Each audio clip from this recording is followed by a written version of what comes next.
I'm going to make this very easy for you. Let me start off by saying that there are some great friends of mine and people I've never met, but people I respect who are on this here podcast, YouTube thing. And by God, they are so smart and I respect their opinion. And they're great lawyers and law professors and folks. And they're always talking about the Constitution. Oh, the Constitution, the 14th Amendment, Section 3. There's no way, they say, that Trump could ever be disqualified. No way. You've heard it. And they have impeccable logic. And what they're saying makes sense. It would be great for a law school exam, for a blue book, as we used to call it. It'd be terrific. And you look at section, let me explain this to you in case you've just tuned in. No spoiler alerts here. There is a specific section under the 14th Amendment that prohibits people from running for office or being elected who once swore fealty, took an oath to uphold the Constitution, and then later on did some naughty things. And it says, no, this is 14th Amendment, Section 3. No person shall be a senator or representative in Congress or elector of president and vice president or hold any office, civil or military, under the United States or under any state, who, having previously taken an oath as a member of Congress or as an officer of the United States or as a member of any state legislature or as an executive or judicial officer of any state to support the Constitution of the United States, shall have engaged in insurrection or rebellion against the same, or given aid or comfort to the enemies thereof. But Congress may, by a vote of 2/3 of each house, remove such disability. Okay, forget that. So what it says is, whoever shall have engaged in insurrection or rebellion against the same, against the United States. Now, question is, did Donald Trump engage in rebellion or insurrection? You say no, I say no, they say yes. Who wins? Oh, we win because we're right. Wrong. What do you think this is? You think you're going to go to a court and say, hey, you can't do that? What is the court going to do? Is this a kind of a political thing? Is this something that deals with the rules of, the House and the Senate? Oh, they'll get around this. Believe me, whoever's in charge, and if the people in charge are the Democrats, they'll get around it. But there's just one thing about Section 4. Because, see, a lot of people are suggesting that this only applies to the Civil War. This is the Civil War. This isn't any other insurrection. This was written, 14th Amendment was written post-Civil War. And the idea of the 14th Amendment, the whole 14th Amendment was in view of the Civil War. But the Equal Protection Clause was written in there too, and that doesn't apply just because of the Civil War. But listen to this one. The validity of the public debt of the United States authorized by law, including debts incurred for payment of pension and bounties for services in suppressing insurrection and rebellion, shall not be questioned. But neither the United States nor any state shall assume or pay any debt or obligation incurred in an aid of insurrection or rebellion against the U.S., or any claim for the loss or emancipation of any slave. So what some folks are saying, like the great Professor Dershowitz, he's saying, this is clearly because this is Civil War. This isn't January 6th.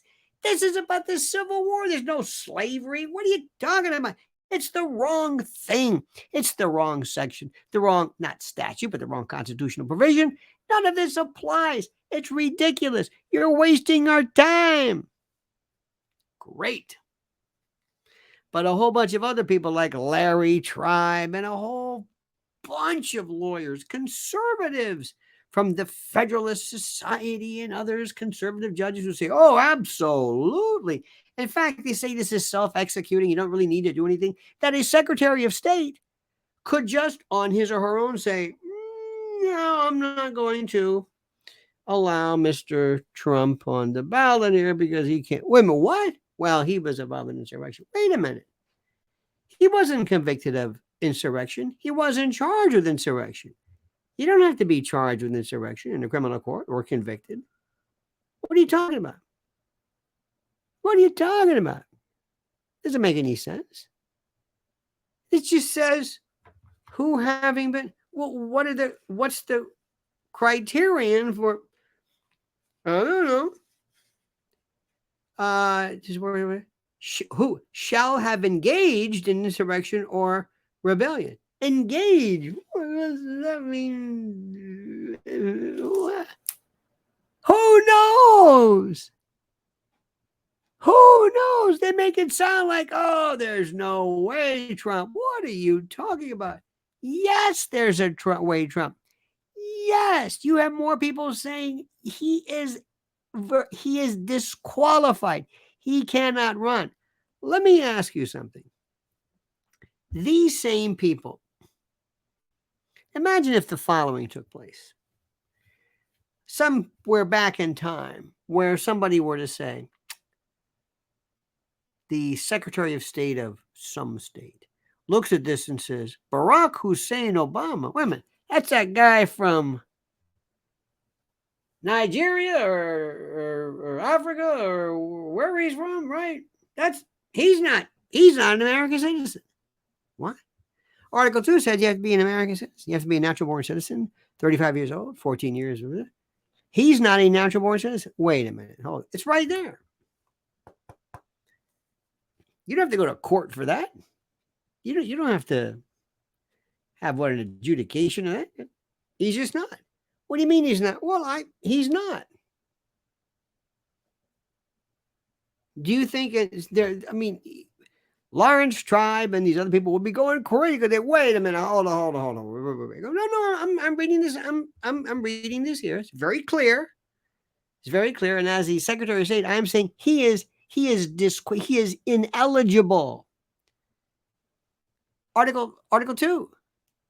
It says, and by the way, if you want to get rid of him, this guy can be in prison. Ask Eugene Debs, 1920. High crimes, bribery, treason, other high crimes, misdemeanors. That's to get rid of him, to impeach him. But as far as this goes, I'm not gonna. No, I don't think they would go crazy. They would say, he said he was born in Hawaii. I don't believe him. But Trump wasn't charged with any kind of conviction. Well, I have my own standard for that. Okay, well, I'm a Secretary of State, and I've got my own standard for thinking whether Obama, and I don't want to go through that birth stuff again, but I'm giving this as an example. How do you think that would go over? Let me tell you something at the bottom line. You listen to me and you listen good, okay?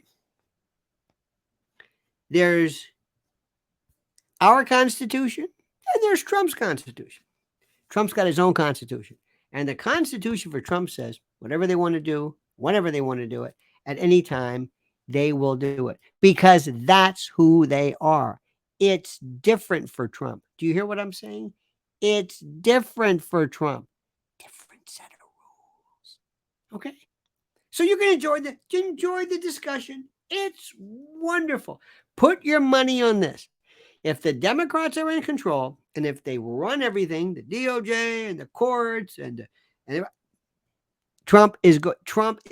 they are never going to let him win. Or I'm not saying, but just like Biden got 81 million votes, Trump could get, well, that would be suggesting that somebody was in charge of the numbers. And we're not saying that, are we? Come on. What are you talking about? There's your Constitution and my Constitution, ours. And then there's Trump's. He didn't have a Constitution. So you can argue about this all day long, okay? But as we say in the South, that dog don't hunt. Because they're the guys who run the show. And if they don't want Trump in, Trump's not getting it. And there's nothing you can do. And the GOP will do nothing. Oh, Jim Jordan will have a hearing. He'll subpoena people.